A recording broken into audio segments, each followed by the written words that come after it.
জীবনে কিছু কিছু প্রশ্ন থাকে যার উত্তর কখনো মেলে না। কিছু কিছু ভুল থাকে যা শোধরানো যায় না।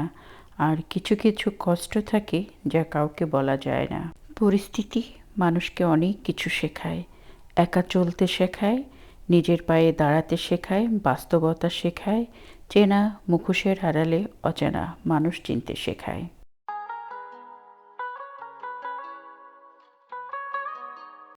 রুচিশীল আপুদের জন্য রাজকীয়ভাবে ঘর সাজানোর নতুন নতুন সব জিনিসগুলো আজকে দেখাবো। বাজারগুলো গুছিয়ে নিয়ে রোজা উপলক্ষে কিচেনের বেশ কিছু কাজ করে ঘরবাড়ি পরিষ্কার করে গুছিয়ে নিলাম। এই সব কিছু নিয়ে থাকবে আমার আজকের ভিডিওটা। আশা করছি পুরোটা ভিডিও জুড়ে আপনারা আমার সাথেই থাকবেন। আসসালামু আলাইকুম, আশা করি সবাই ভালো আছেন। আলহামদুলিল্লাহ আমরাও ভালো আছি। নতুন একটা ব্লগ ভিডিও দেখার জন্য সবাইকে ওয়েলকাম করছি। আর আজকের ভিডিওটা শুরু করলাম মার্কেট থেকে। আজকে আমি আপনাদের সাথে শেয়ার করব যারা বিজনেস করছেন বা বিজনেস করতে চান, চায়না থেকে জিনিসপত্র নিয়ে আসেন, সেই সমস্ত আপু এবং ভাইয়ারা চাইলে আপনারা দুবাই থেকেও কিন্তু এই সুন্দর সুন্দর জিনিসগুলো নিতে পারেন। আপনারা এগুলো অর্ডার করতে পারেন। অনেক শৌখিন আপুরা আছেন এই ধরনের জিনিসগুলো, তারা অনেক বেশি পছন্দ করেন।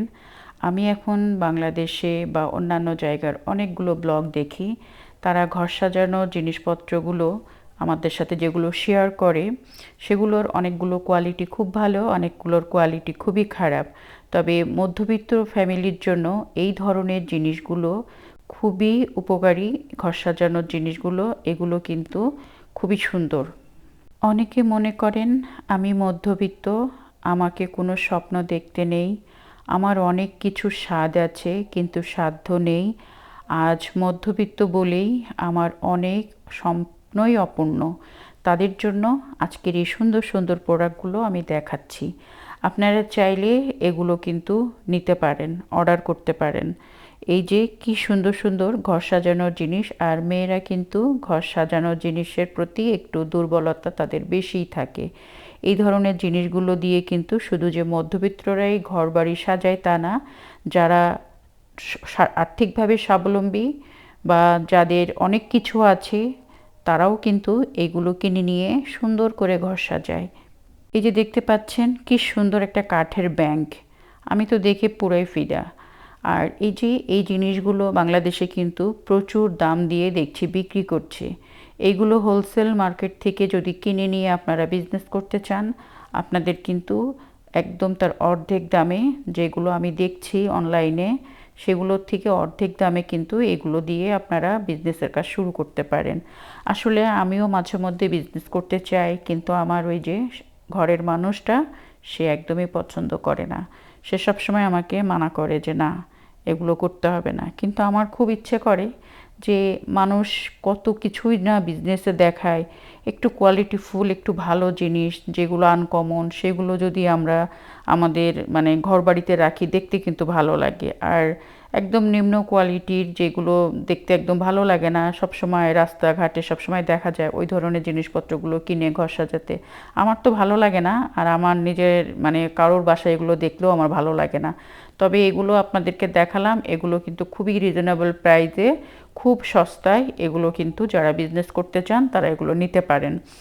আর এই যে আমি আজকে গিয়েছিলাম আমার নিজের একটা কাজে, যাওয়ার পরে পাশেই আমি এই হোলসেল মার্কেটটা দেখলাম।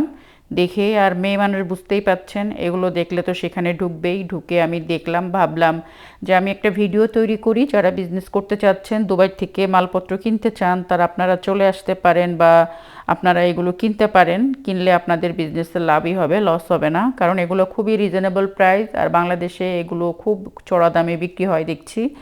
তারপরে আসার পথে আমার মেয়ে পিৎজার কথা বলে দিয়েছিল, ফোন করেছিল পিৎজা খাবে। তো ওর পিৎজা কিনতে গিয়ে আবার এই যে শপিংও করে নিয়ে আসলাম। আর যেহেতু রোজা চলে এসেছে, রোজার জন্য তো প্রিপারেশন লাগেই। আস্তে আস্তে প্রতিদিনই টুকটাক করে যতটা পারি রোজার কাজগুলোকে এগিয়ে রাখার চেষ্টা করছি। আসলে প্রতিদিনই একই রকমের কাজ করতে ভালো লাগে না, আসলে কিছুই করার নেই। এটাই আমাদের গৃহিণীদের নিয়ম। প্রতিটা মেয়েকেই তার সংসারে একই কাজ ঘুরে ফিরে করতে হয়। আর ঘরটা যখন ভালোবাসার জায়গা, তখন সব কিছুই সুন্দরভাবে ভালো লাগা দিয়েই সংসারের কাজগুলো করি। আর এই যে বেশ কিছু মুগের ডাল, এগুলো আমি স্টোরেজ বক্সে রাখবো, সেজন্য একটু ভেজে ঠান্ডা করে নিচ্ছি, তা না হলে ডালে কিন্তু পোকা লেগে যায়। সেজন্য ডালগুলো ভেজে নিয়েছি। আর এই যে রোজা উপলক্ষে বেশ কিছু মশলাও করে নিচ্ছি। আগেই বলেছি যে যেহেতু আমার কোনো হেল্পিং হ্যান্ড নেই ওরকম, সপ্তাহে 2 দিন আসে, সেটা আমার ঘরবাড়ি ক্লিনিং করে আর ওয়াশরুমগুলো পরিষ্কার করে দিয়ে যায়, বারান্দা পরিষ্কার করে, ফার্নিচারগুলো মুছে দিয়ে যায়। 7 দিনের কাজ তো আর 2 দিনে হয় না, বাকি দিনগুলোতে কিন্তু আমাকে এই কাজ করতে হয়। তো টুকটুক করে অন্যান্য কাজের পাশে, আমি তো বাহিরে ঘরে সব জায়গাতেই কাজ করি, অন্যান্য কাজের পাশে যখনই সুযোগ পাই, সুবিধা মানে হয় আমার, তখনই সংসারের বেশ কিছু কাজ করে নেওয়ার চেষ্টা করি। আর রোজা তো দেখতে দেখতে চলেই এসেছে, রোজার কাজগুলো তো করতে হবে। প্রতিদিন একটা সকাল শুরু হয় আর সেই একই রকম কাজকর্ম দিয়েই কিন্তু শুরু হয়। আর আমাদের সংসারের কাজকর্মগুলো সেই একই রকম। প্রতিদিন দেখা যায় একই কাজ ভিডিওতে আপনাদের সাথে শেয়ার করতে ভালো লাগে না, আপনাদের কাছেও হয়তো ভালো লাগে না, কিন্তু লাইফস্টাইল ব্লগগুলো এরকমই হয়। রান্না বান্না, সংসারের কাজ, কোথায় মানে বেড়াতে যাচ্ছি, কোথায় কি করছি, এগুলোই শেয়ার করা হয়। যাই হোক, আশা করছি যারা আমাকে ভালোবাসেন তারা আমার এই ভিডিওগুলোকেও ভালোবাসবেন। সংসার ছোট হোক বা বড়, এক একজনের সংসারের কাজের ধরন আলাদা, কিন্তু কাজ থাকেই। বাসায় আমি একা থাকি, যখন মনটা ভালো থাকে দেখা যায় ঝটপট সংসারের কাজগুলো করে ফেলি। আর বাজার করে আসলে দেখা যায় রান্নাঘরটা একদম এলোমেলো হয়ে থাকে যতক্ষণ পর্যন্ত জিনিসগুলো গুছিয়ে জায়গা মতো না রাখি। ভাবলাম অনেকগুলো জার ধুয়ে পরিষ্কার করে রেখে দিয়েছিলাম, আজকে সেগুলো সব কিছু মানে ভরে জায়গা মতো রেখে দিচ্ছি। পৃথিবীতে সব মেয়েদেরই হয়তো একমাত্র মায়া আর ভালোবাসার জায়গা হচ্ছে তার নিজের একটা সংসার।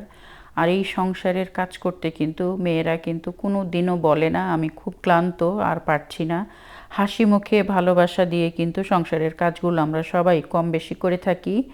এই যে আসার সময় আমার মেয়ে ফোন করেছিল যে আমার জন্য পিৎজা নিয়ে এসো, মেয়ের জন্য পিৎজা নিয়ে এসেছি। বললাম এখন এটা খেও না, দুপুরবেলা ভাত খেতে হবে, বিকালে নাস্তা বা রাতেও এটা খাওয়া যাবে। আমি কিন্তু কিচেনের বেশ কিছু কাজ করতে করতে রান্নাও বসিয়ে দিয়েছি, রান্নাটাও কিন্তু আমি করে নিচ্ছি, পাশাপাশি ঘরবাড়িগুলোও একটু গুছিয়ে নিচ্ছি। আমি মাঝে মধ্যে ভিডিওতে আমার নিজেকে মধ্যবিত্ত বললে অনেকে আছেন আমাকে আজে বাজে কমেন্ট করেন।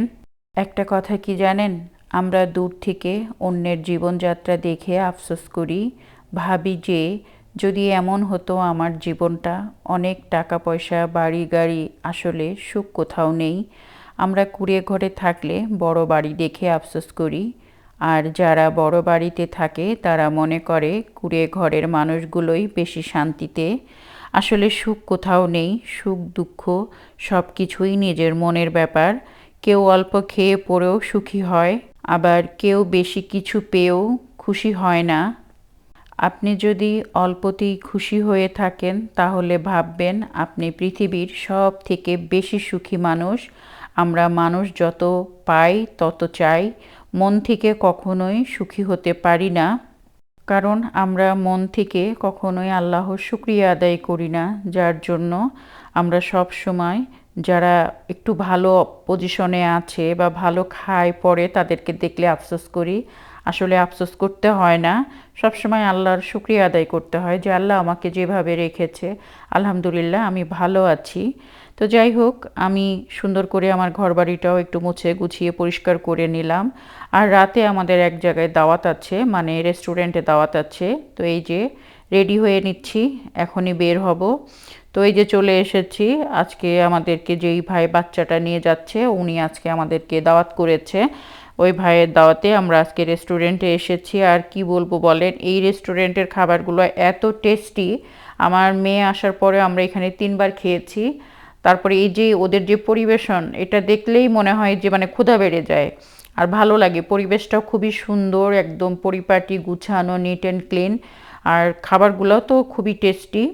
তো আজকে ভাবিরা দাওয়াত করেছিল, তো আসলাম। আর আমরা প্রায় এখানে আমরা সবাই খাওয়া দাওয়া করি মাঝে মধ্যে, এক এক ফ্যামিলি এক এক দিন আমরা তাদেরকে ইনভাইট করি। আর যেহেতু এটা আমাদের বাসার কাছেই, তো কষ্ট করে আর বেশি দূরে যেতে হয় না, এখানে খাওয়া দাওয়া করে রাত 11টা 12টা বাজলেও আমাদের কোনো প্রবলেম হয় না। আর বর্তমানে এখন কি হয়েছে, কারোর সাথে কারোর ডিউটি মিলে না, তাই অনেক কষ্ট করে ডিউটি মিলিয়ে আমাদেরকে একটা মানে জায়গায় বসতে হয়। তো এই যে ভাবির একটা কিউট বেবিটা খুব চালাক, তো ও আমার সাথে অনেক দুষ্টুমি করতেছিল, একটু ছবি তুললাম বেবির। আর এটা হচ্ছে ভাবি, দেখতে পাচ্ছেন কত চঞ্চল। যাই হোক, ভিডিওটা আর বড় করব না, সবার কাছ থেকে বিদায় নিচ্ছি। সবাই ভালো থাকবেন, সুস্থ থাকবেন, আমাদের জন্য দোয়া রাখবেন। আজকের মতো ব্লগটা এখানে শেষ করছি। আল্লাহ হাফেজ।